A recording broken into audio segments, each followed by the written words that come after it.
এই সরকার যতদিন থাকবে ততদিন মৃত্যু মিছিল এই রাজ্যে অব্যাহত থাকবে।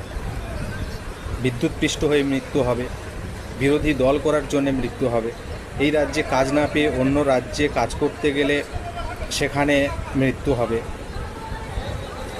কেউ কর্মক্ষেত্রে কাজ করতে গিয়ে ধর্ষকের হাতে ধর্ষিত হয়ে মৃত্যু হবে।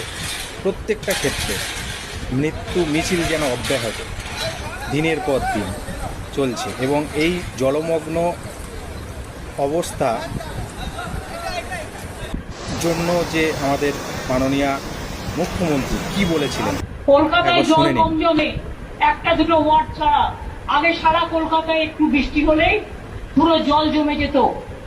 এখন 99% কভার করা হয়েছে, যেটুকু বাকি আছে 2026 ডিসেম্বরের মধ্যে টোটালটাই কমপ্লিট করে দেওয়া হবে।